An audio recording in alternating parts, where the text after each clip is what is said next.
اسی لیے اللہ تبارک و تعالی نے تمہیں پناہ کا حکم دیا ہے کہ میری پناہ مانگو من شر الوسواس الخناس.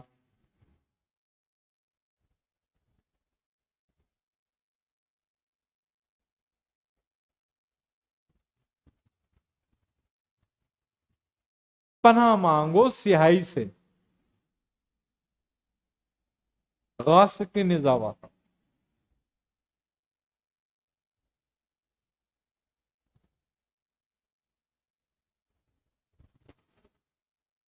اندھیرا پھیلنے سے.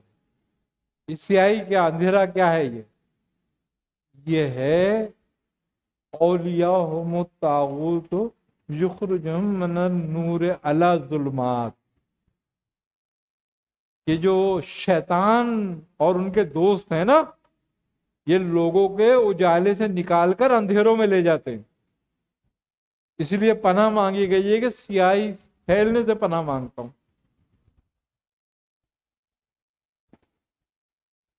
اللہ اپنے دوستوں کو اندھیرے سے نکال کے اجالے میں لاتا ہے، اور یہ شیطان ان کو اجالوں سے نکال کے اندھیروں میں لے جاتے ہیں. یہ بھی، اس سے بھی پناہ مانگی گئی. نفثات فی العقد، اس سے بھی پناہ مانگی گئی کہ عورتوں کے شر سے جو وہ پھونکے مارتی ہیں.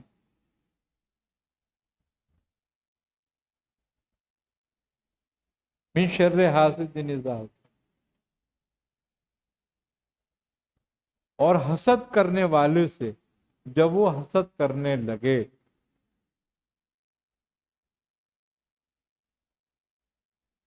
کسی نے حاجی وارث علی شاہ صاحب رحمہ اللہ سے پوچھا کہ 73 فرقے ہوں گے، 72 جہنمی اور ایک ناجی. تو آپ نے فرمایا کہ جو جہنمی ہوں گے وہ حاسد ہوں گے.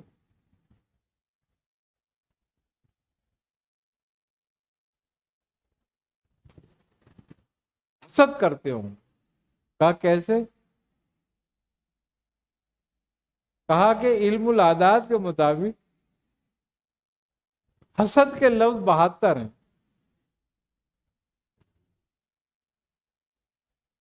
حسد جو لفظ ہے اس کے عدد 72 ہیں.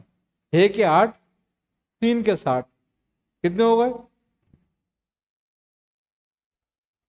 68. 1 کے 8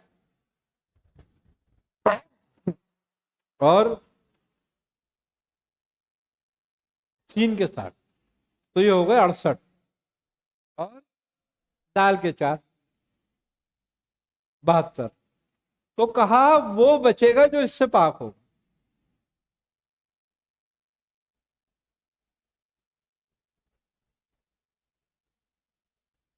حسد اتنی بری چیز، اگر ذرہ برابر بھی حسد پیدا ہو جائے نا تو سمجھ لو شیطان نے تمہیں جہنم میں دھکیل دیا.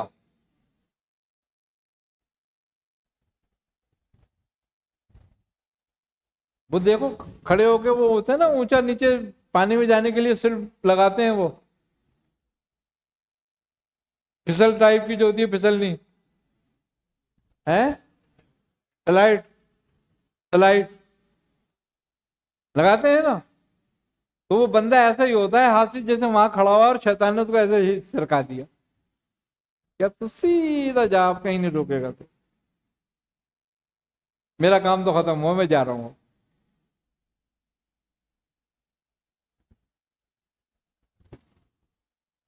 بالکل ایسے ہی کرتا ہے.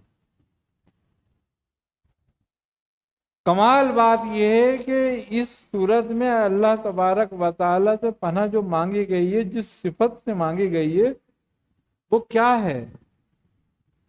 قل اعوذ برب الفلق، کہ میں پناہ لیتا ہوں، پناہ میں آتا ہوں اس رب کی کس رب کی؟ جو چیر دینے والا ہے.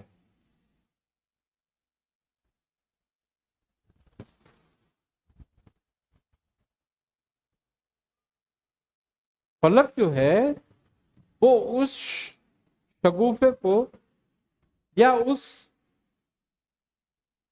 گوشے کو کہتے ہیں، گوشے کو جو پھٹ کر نکلتا ہے. یعنی کہ وہ رب جو پھاڑ دینے والا ہے. اور وہ پھاڑتا کیسے اس کو؟ یعنی کہ اس کا پھاڑنا وہ نہیں ہے کہ پھاڑ کے ختم کر دیا. ایک پھاڑنا وہ ہے کہ ہم نے پھاڑا اور وہ ضائع ہو گیا، ختم ہو گیا. نہیں، بلکہ اس کے پھاڑنے میں کمال یہ ہے کہ وہ جب اس کو پھاڑتا ہے تو اس کو ایک حالت سے دوسری حالت میں لے جاتا ہے. یعنی کہ ابھی کمزور حالت تھی اس کی، جب اس کو پھاڑا تو طاقتور حالت میں لے گیا.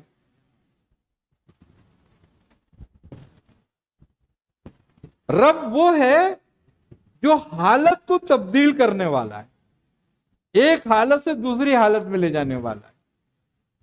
تو جب تم رب کی پناہ میں آتے ہو تو رب تمہیں اس حالت سے نکالتا ہے جو شر کی ہے اور خیر کی حالت میں داخل کرتا ہے.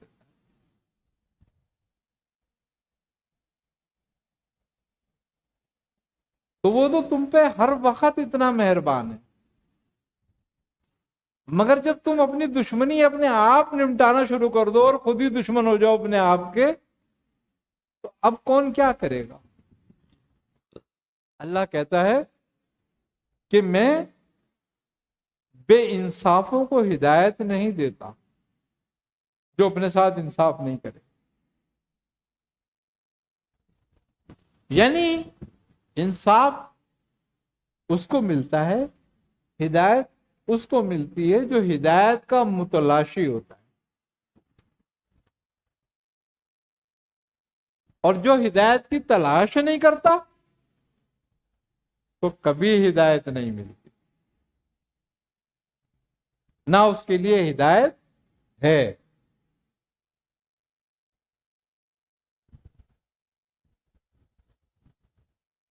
مگر اللہ چاہتا ہے کہ تمہیں ہدایت دے.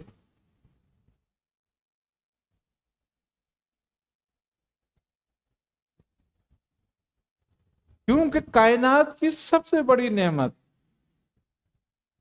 جو اللہ نے زمین پہ رکھی ہے وہ کچھ بھی نہیں ہے، صرف ہدایت.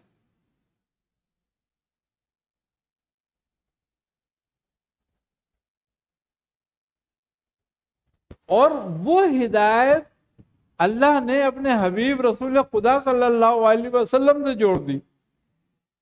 تو اس وجہ سے کائنات کی سب سے بڑی نعمت آپ ہیں.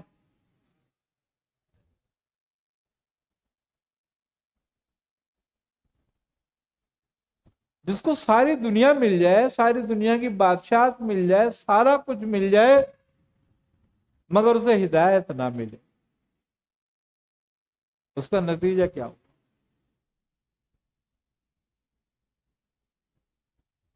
اور یہ ایسی چیز ہے، یہ ایسی چیز ہے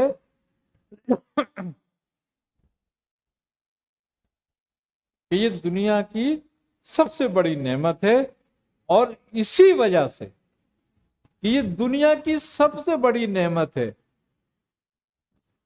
ہر نبی، ولی، مومن، مسلمان کی ایک ہی دعا ہے، اہدنا الصراط المستقیم.